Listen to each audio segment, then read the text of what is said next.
Hello बच्चों, कैसे हैं आप। उम्मीद करती हूँ आप बढ़िया और एकदम मज़े में होंगे।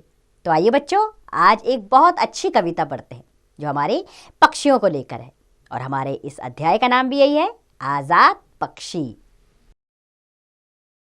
तो बच्चों, पक्षी आज़ाद होते हैं, खुले आसमान में उड़ना उन्हें पसंद है। कोई उन्हें कैद कर ले ये उन्हें पसंद नहीं। जैसे हमें पसंद नहीं, उन्हें भी नहीं। तो हमें इस बात पर विशेष गौर करना चाहिए और उनकी आज़ादी का सम्मान करते हुए उन्हें आज़ाद रखना चाहिए। तो आइए कविता शुरू करें, लेकिन उससे पहले इस कविता में आने वाले कठिन शब्दों को जान लेते हैं। वे शब्द हैं ऊंची, संदेश, प्रेम, प्रीति और दुनिया। तो बच्चों, आप इन शब्दों का उच्चारण सही तरीके से कीजिए और इनके लेखन का प्रयास कीजिए। हम अपनी कविता आरंभ करते हैं।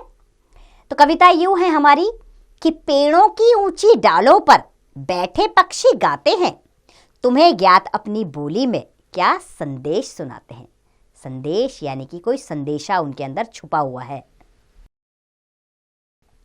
अर्थात कोई ऐसी बात वो आप तक पहुंचाना चाहते हैं, सुनाना चाहते हैं। पक्षी जो हैं वो ऊंची ऊंची डालों पर बैठे हैं और बैठकर वो गाते भी हैं और अपनी अलग तरह के अंदाज में, अपनी बोली में वो आपको कोई संदेश दे रहे हैं, कोई ज्ञान दे रहे हैं आपको। बैठे पक्षी प्रेम प्रीति की रीति हमें सिखाते हैं। रीति यानी कि रिवाज।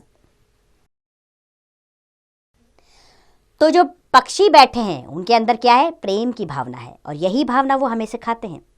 सब मिलजुल कर रहते हैं, सब मिलजुल कर खाते हैं। वो हमें क्या समझाना चाहते हैं कि जैसे हम पक्षी मिलजुल कर रहते हैं, मिलजुल कर खाते हैं, वैसा ही काम आप भी कीजिए। रहते जहां वहीं के वे अपनी दुनिया एक बनाते हैं। पक्षी जहां रहते हैं वहीं अपनी दुनिया बना लेते हैं, है ना। आज यहाँ, कल वहाँ, कल वहाँ।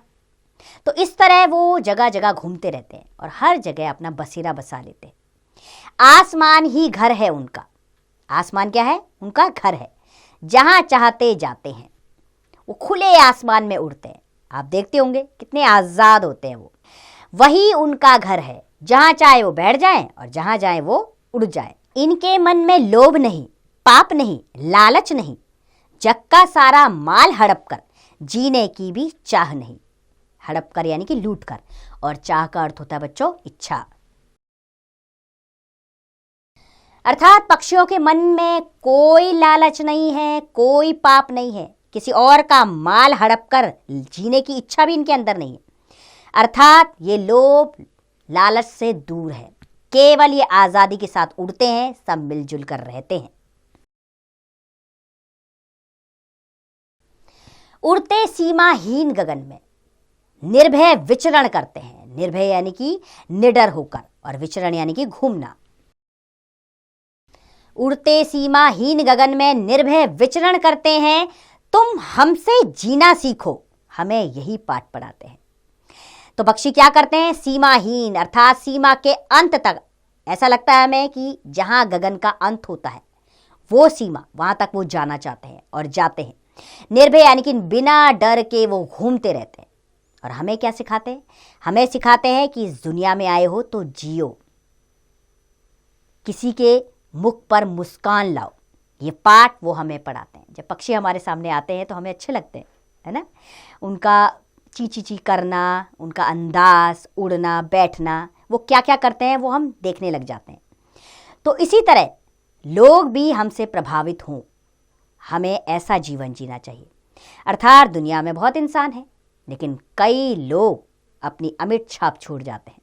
तो पक्षी हमें यही सिखाते हैं कि हमें भी ऐसे कार्य करने चाहिए ताकि लोग हमें बाद में भी याद रखें। तो बच्चों, पक्षियों का जीवन खतरों से भरा होता है, लेकिन फिर भी वे जीव जंतुओं, शिकारियों और प्राकृतिक प्रतिकूल दशाओं से बचते हुए आज़ादी का जीवन जीते हैं। हमें भी पक्षियों के जीवन से सीख लेनी चाहिए कि कैसे मुसीबतों भरा उनका जीवन होता है, लेकिन फिर भी वो आज़ाद जीवन जीते हैं। हमें भी निर्भय होकर जीना चाहिए और सबकी स्वतंत्रता का सम्मान करना चाहिए, चाहे वो पक्षी हो या इंसान।